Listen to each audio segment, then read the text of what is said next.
Hi, I've got myself a new Geiger counter here for detecting radioactivity. Well, I say new, it's not exactly new, it's 50 years old. Built in 1971, it's called a DP66 and it is ex-military equipment from the old Warsaw Pact, Eastern Europe. So this would have been used throughout the period of the Cold War. And a variation of this type of Geiger counter would have been used during the Chernobyl disaster. Let's inspect it. It's really heavy, I can't even lift it. It's really heavy, it comes in a solid wooden box. When I open it up, inside it's got an instruction manual, which is in Polish, and a logbook. And here is the actual Geiger counter, which again is very heavy. Comes in a solid leather case. This is the probe. Let's open this up.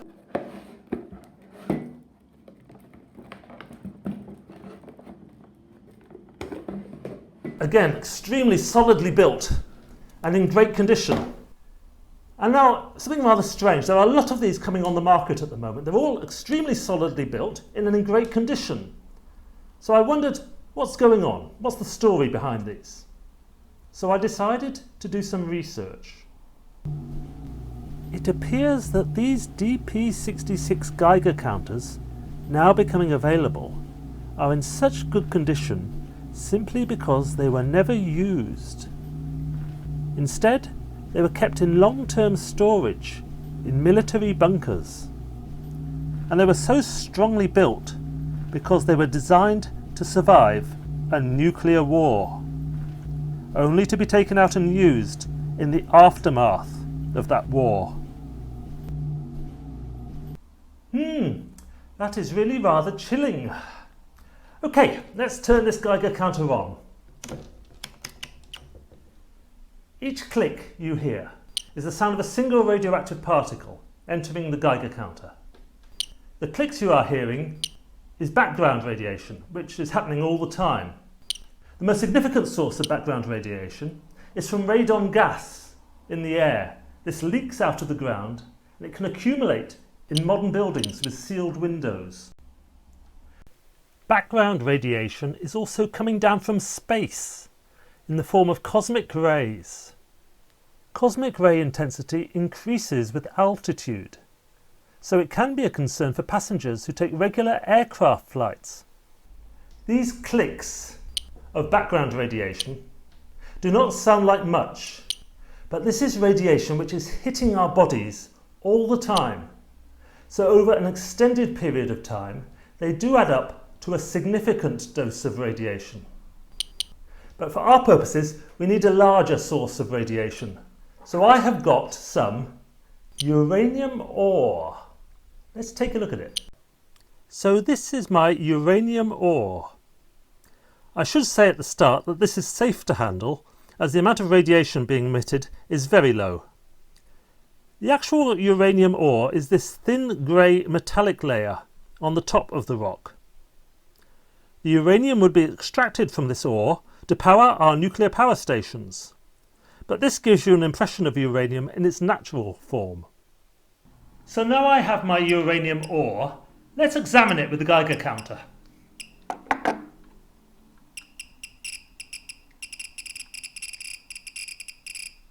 You can see the needle on the meter moving across.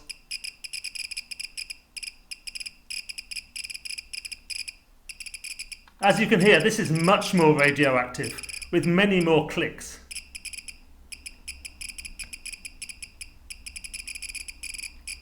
Each click you hear is the sound of a uranium nucleus splitting. But even at this extraordinary rate of decay, there are so many uranium atoms here that it would take 4.5 billion years for half of these atoms to decay. That is because the half-life of uranium is 4.5 billion years. Just gives you an impression of how many atoms there are in this sample.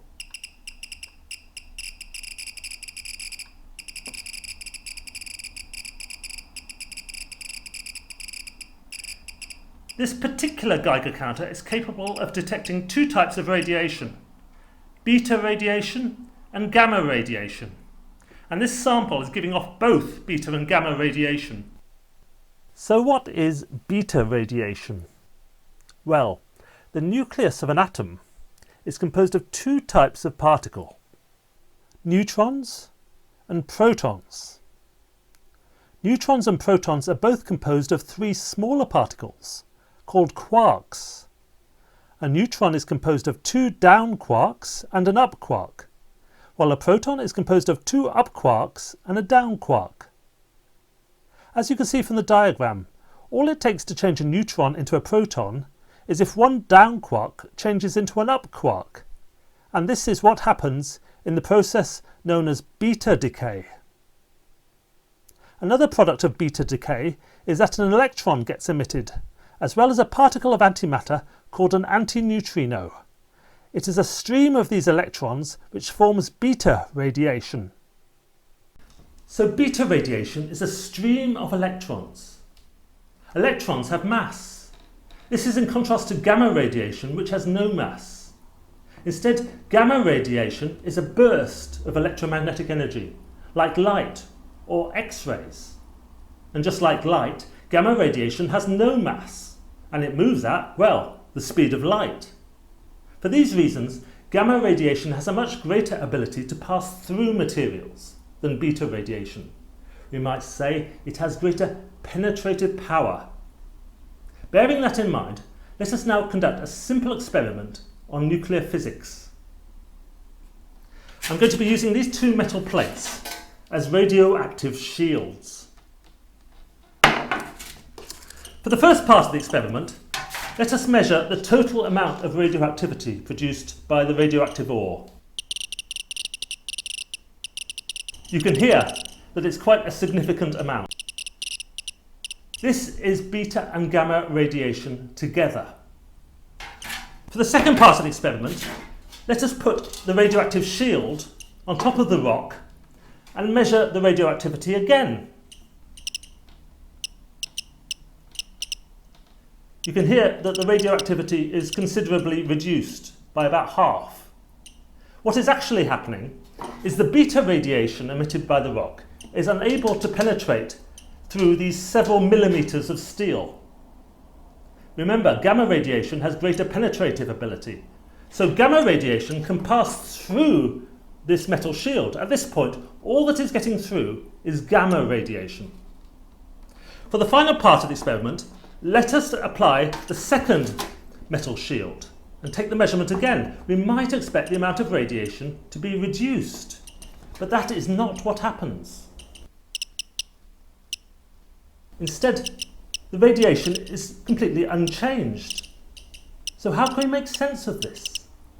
Well, it is because the gamma radiation which gets through the first shield passes through the second shield as though it's not there, like it's tissue paper. This shows the greatest penetrative power of gamma radiation. If we wanted to stop the gamma radiation at this point, we would need several inches of solid lead. If you want to know more, you should investigate my series of science books. My Hidden in Plain Sight series includes 2 books on particle physics and radioactivity.